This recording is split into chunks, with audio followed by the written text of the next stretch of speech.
So this week is a special week because Monday is Star Wars Day. Now you might be asking, Miss Branham, why is Monday Star Wars Day? Monday is Star Wars Day because it is May 4th. May the 4th be with you.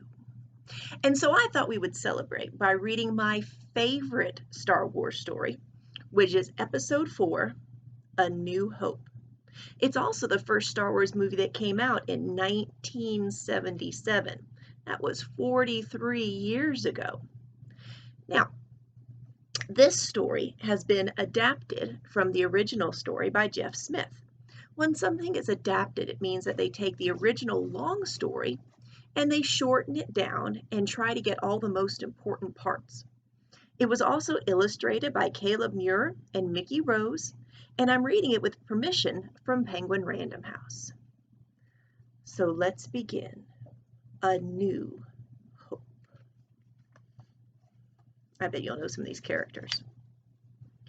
A long time ago, in a galaxy far, far away, a terrible war rages as the Rebel Alliance struggles to defeat the Galactic Empire. Led by brave Princess Leia, a small team of rebels has just stolen secret plans for the Empire's ultimate weapon. The Death Star is a space station so powerful it can vaporize planets. But as the rebels try to escape, an Imperial Star Destroyer captures them. So the Galactic Empire are the bad guys, and the Rebel Alliance, those are the good guys. Princess Leia hides the plans and a secret message in a small droid named R2-D2. As R2-D2 and his friend CP3O flee in an escape pod, a menacing figure cloaked in black invades the rebel ship. It is the evil Imperial commander, Darth Vader. He wants the Death Star plans back. He orders his stormtroopers to capture the princess. R2-D2 and C-3PO land on the desert planet Tatooine. They are captured by tiny scavengers called Jawas. The droids are quickly sold to a farmer and his young nephew, Luke Skywalker. An orphan, Luke dreams of leaving his desert home and traveling into space on exciting adventure.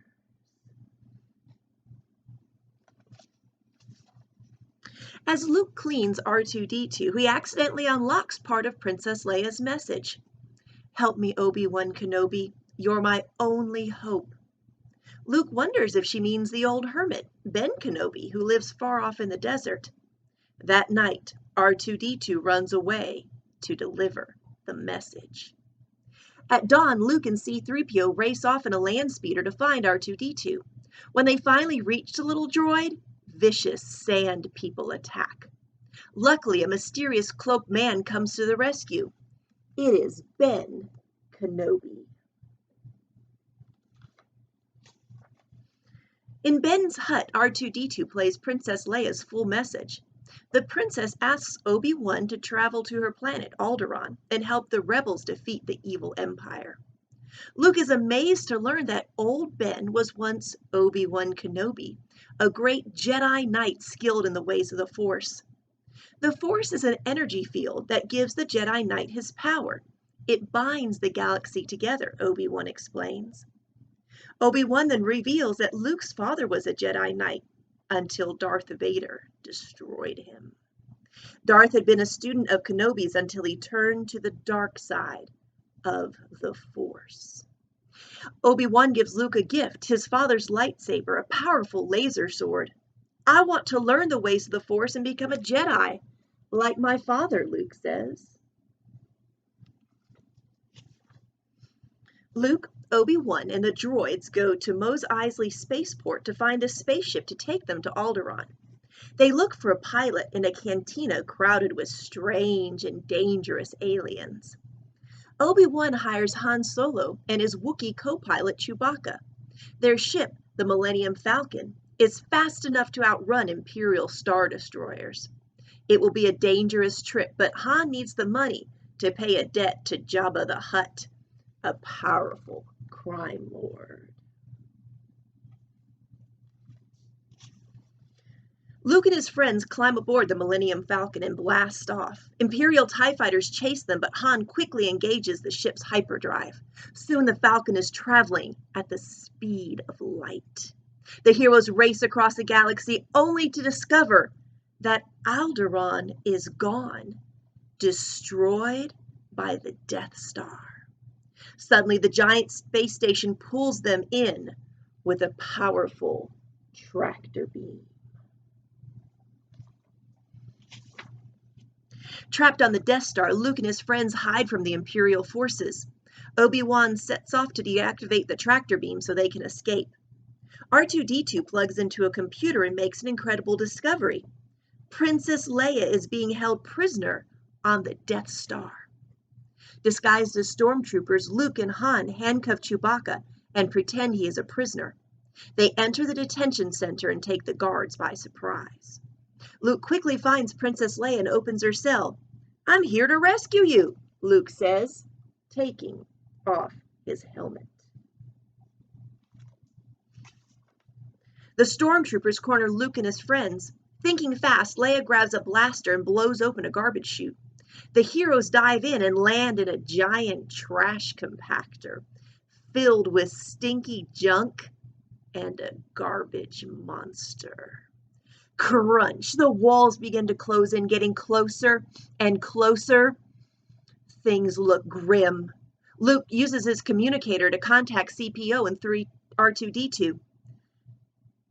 At the last second, the droids are able to turn off the compactor and unlock the door. Whew, that was close. After turning off the tractor beam, Obi-Wan confronts his old enemy, Darth Vader. They ignite their lightsabers and the duel begins. As Luke runs to the Millennium Falcon, he sees the battle just as Vader strikes down Obi-Wan. The old man vanishes and his cloak falls to the floor. "No!" Luke cries. The heroes race aboard the Millennium Falcon and take off. Imperial TIE fighters try to shoot them down, but Han and Luke climb into the Falcon's gun bays and blast the TIE fighters to bits. Soon the heroes are zooming across the galaxy to deliver the secret Death Star plan to the rebels. At their base, the rebels review the Death Star plans and find a weakness. One perfect shot in a small vent could destroy the entire station. Han tells Luke that he doesn't want to help with the mission. Instead, the pilot is returning to Tatooine to pay his debt to Jabba the Hutt.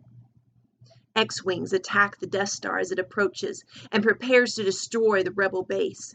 Waves of screaming TIE fighters defend the station. The rebel pilots fight bravely, but no one makes the perfect shot.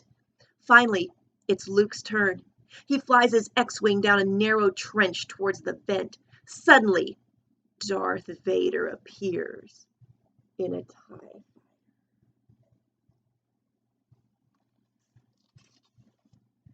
Darth Vader is about to destroy Luke's X-Wing when something blasts his TIE fighter. It's the Millennium Falcon, zooming to the rescue. "You're all clear, kid," shouts Han. "Now let's blow this thing and go home." As Darth Vader's damaged fighter spirals into space, Luke hears Obi-Wan's voice. "Use the Force." Luke turns his eyes off the targeting computer, closes them, and fires. The shot is perfect, and the Death Star explodes. Luke Skywalker and his friends are heroes. Princess Leia gives them medals, and the rebels cheer. Their fight with Darth Vader and the Empire is far from over, but they know that the Force will always be with them. Now, if you'd like to hear a few more Star Wars stories, you can visit the library's website at this web address. You might want to pause and write that down. Visit the Miss Branham's Buzz page to hear 2 more of our Star Wars stories to celebrate May 4th, Star Wars Day. May the 4th be with you.